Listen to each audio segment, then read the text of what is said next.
A bipartisan push to release the Epstein. We're trying to get justice for the victims and transparency for America. Causes a rift within the House GOP. The Caplin News DC Bureau is live. When life gives you lemons, make cocktails. The whole lemon thing made it feel like a little escape from the weekend routine. We bring you to a citrusy event on Coconut Grove. And an inside look. Positive environment to be in every day. Into one of FIU's most interesting schools. These stories and more coming up on Newsbreak. Hello, South Florida. I'm Jose Carlos Rodriguez. And I'm Julian Scano. Today is Monday, July 28th, 2025. Live from the Lee Caplin School of Journalism and Media in North Miami, this is Caplin News. A bipartisan plan seeking the release of Epstein documents, but not everyone is on board.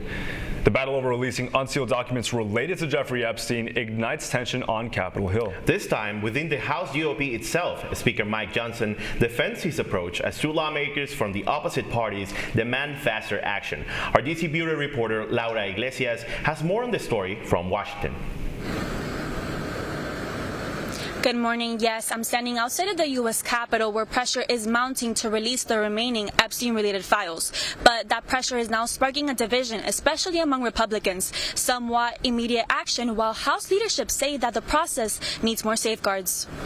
Republican Congressman Thomas Massie and Democrat Ro Khanna have teamed up along with 11 other prominent Republicans to file a rare bipartisan discharge petition trying to force a vote that would compel the release of Epstein-related files within 30 days. But Speaker Mike Johnson says their plans put victims at risk.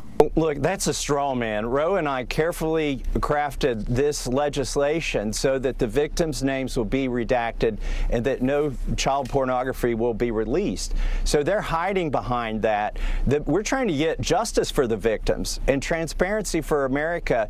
And so, we've redacted things before. We don't want to hurt the victims. We're doing this for the victims. Congressman Khanna agrees with Massie on transparency, but parts ways when it comes to Ghislaine Maxwell. Massie is in favor of doing anything that it takes to get Maxwell to talk. Khanna, on the other hand, said, no, I don't believe Maxwell should be pardoned or have her sentence commuted, and that he is concerned that she met with Deputy Attorney General Todd Blanche last week. He said, look, I agree with Congressman Massie that she should testify, but she's been indicted twice on perjury. This is why we need the files, Khanna added. Meanwhile, Speaker Mike Johnson is facing heat from his own party as he pushes back the petition's timing and structure. He says it risks exposing private details and denies accusations that House leadership tried to delay action before the August recess. Let me be absolutely clear, as we have been from the very beginning. House Republicans insist upon the release of all credible evidence and information related to Epstein in any way. But we are also insisting upon the protection of innocent victims. And our concern is that the Massie and Khanna discharge petition is reckless in the way that it is drafted and presented. It does not adequately include those protections. For now, the petition won't reach the House floor until after the August recess.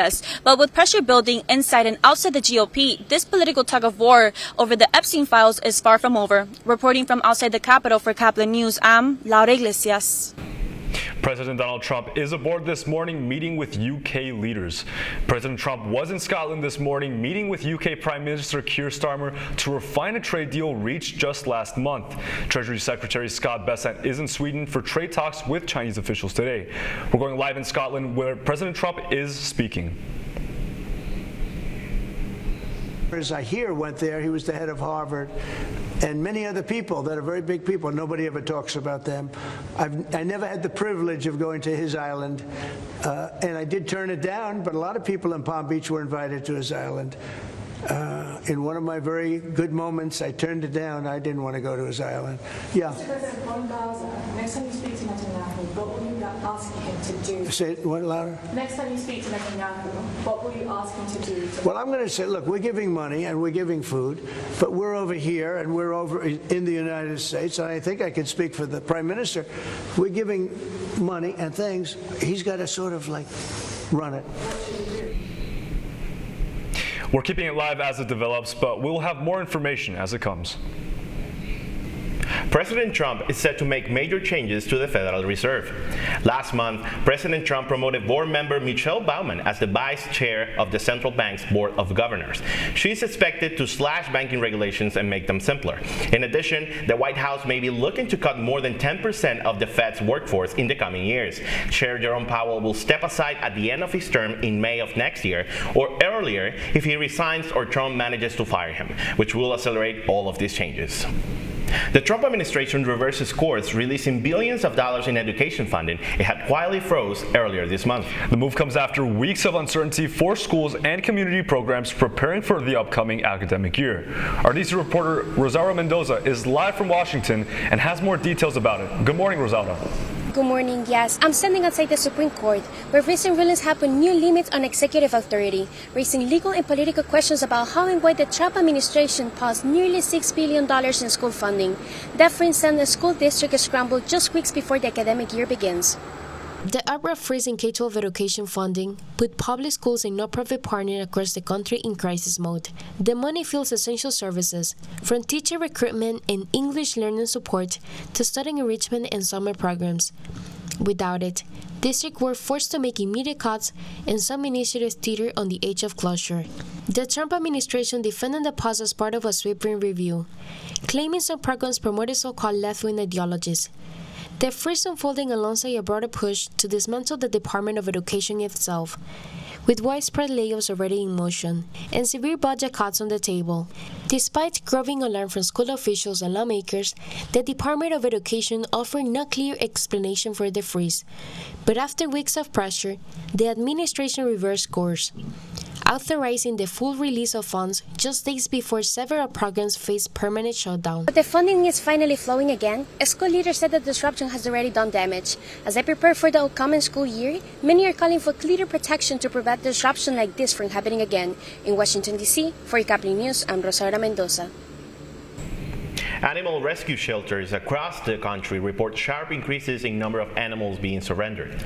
A number of shelters say the shift is due to financial hardships, as prices for pet care have risen exponentially in recent years. Some shelters, like the animal care centers in New York, have reached a breaking point and suspended intake due to critical capacity issues. American Humane Society says, in addition to economic hardships, veterinarian shortages are also driving care costs up.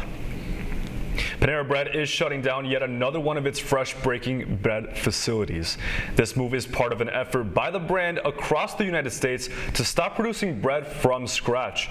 All 72 employees of the plant near St. Louis will lose their jobs, and the company will switch to third-party dough. Sweet and sour memories this morning after a weekend festival in Coconut Grove. As Caplin Jose Ruano reports, lemons took center stage at Regatta Grove, hosted a festival packed with citrus flavors, food, and live music. Lemons were just a lemonade this weekend. Regatta Grove threw a citrus-filled festival with plenty of dancing, flavor, and sunshine. Let's take a look.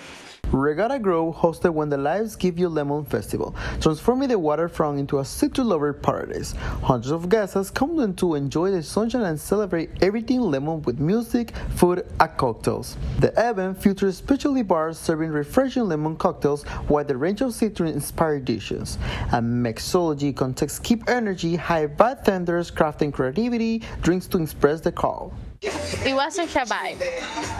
The drinks were amazing, super refreshing. The whole lemon thing made it feel like a little escape from the weekend routine. But the festival wasn't just about what was on the menu.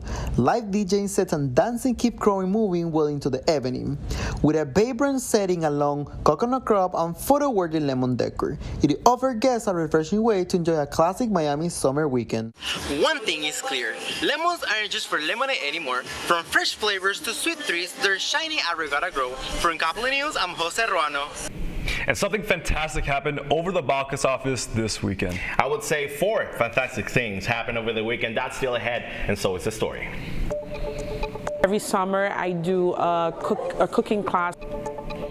Some of the best young cooks in South Florida getting their start in a state-of-the-art facility. Newsbreak will be back in 2 minutes. Last week, Brandon met a girl on a dating app. One day after work, he finally found the courage to ask her out. No answer. He started to panic. Was he being too pushy? Maybe it was too... Hey, sorry. Sorry I didn't respond. I was driving. I would love to go on a date. How does tonight sound? Brandon tried to play it cool, but inside he knew a girl so smart, so responsible, she must be a keeper.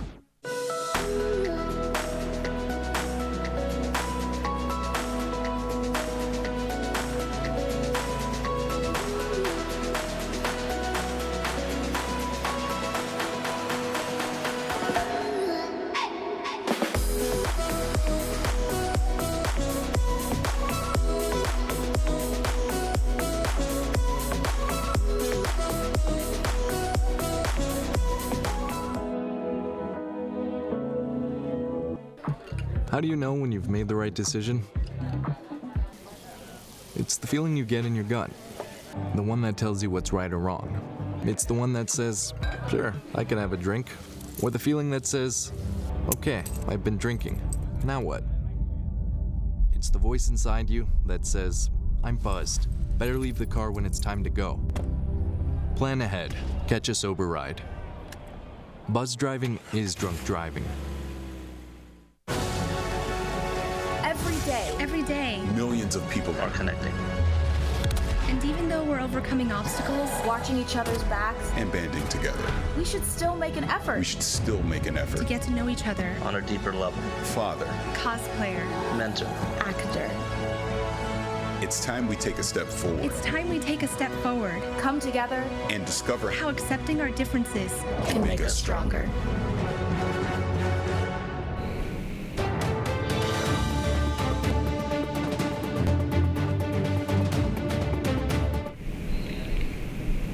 Classroom kitchens as the future of South Florida cooking gets its start. With a state-of-the-art kitchen and first-hand experience, the FIU School of Hospitality is giving students a taste of what it takes to succeed in this industry. Caplin's Mauro Rueda is live with more. Good morning, Mauro. Good morning, Jose and Julian. Yes, I'm here in the kitchens of FIU's Caplin School of Hospitality, where students are not just learning about recipes, they're mastering the art of culinary innovation.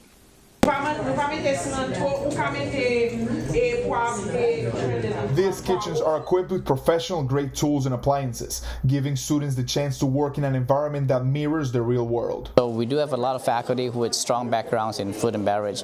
As you can see, we have very nice kitchens all over here, and we do different programming as well. So today we have activity going on through the Latin America Caribbean Center. Hands-on classes let students experience different cuisines from experts. Chef Vicky, an alumni of the program, has come back to share her skills. But every summer I do a cooking class for the Latin American and Caribbean department. We're about to cook different dishes from the 10 departments from Haiti. With a focus on both technique and creativity, the hospitality program prepares students for careers beyond the classroom. A positive environment to be in every day, Monday through Friday. I look forward to interacting with them throughout the day. They're really, really positive individuals, and they make my life better. From mastering knife skills to curating unique flavors, these kitchens are where future chefs and hospitality leaders begin their journey. From exploring global cuisines to sharpening their culinary edge, students here at FIU are learning the skills they will need to succeed in kitchens around the world. Reporting live for Caplin News, I'm Mauro Rueda. The Fantastic Four is taking over the box office as the last Marvel movie to break even and likely make a profit since last year. The movie cost Marvel Studios over $200 million. However, fans are storming the theaters and giving it great momentum. Marvel's latest project is the undisputed champion of the weekend, bringing an estimated $118 million. It also blew up the international box office, adding another $100 million and putting the film over the $200 million mark in its global debut. You're watching Newsbreak, and we're coming right back.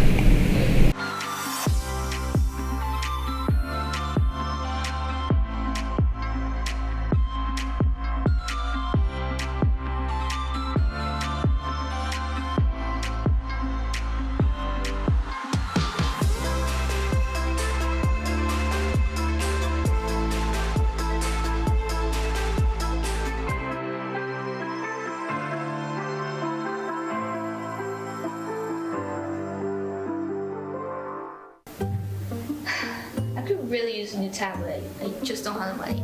Let me ask you something. Do you have a Pell Grant? Yes. You do know you can get a free tablet, right? Did you say free? Yeah, free. It's simple. And the application is done in the store. I could really use a tablet. Get one. Another satisfied customer. Stop by Pantotech in the Graham Center at FIU MMC today to speak with one of our associates to get your free tablet. Type 2 diabetes can have a big impact on your life.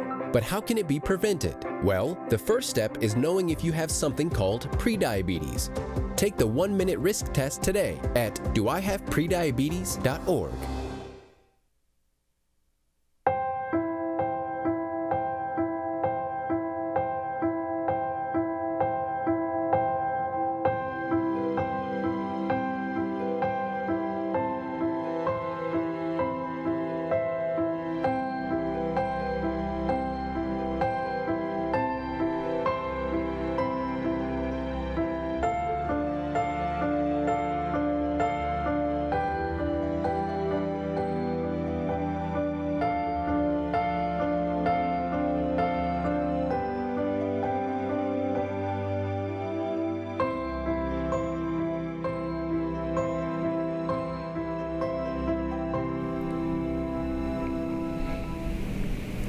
And that's all the time we have for Newsbreak. I'm Julian Lascano. And I'm Jose Carlos Rodriguez. Get news anytime at caplinnews.fiu.edu.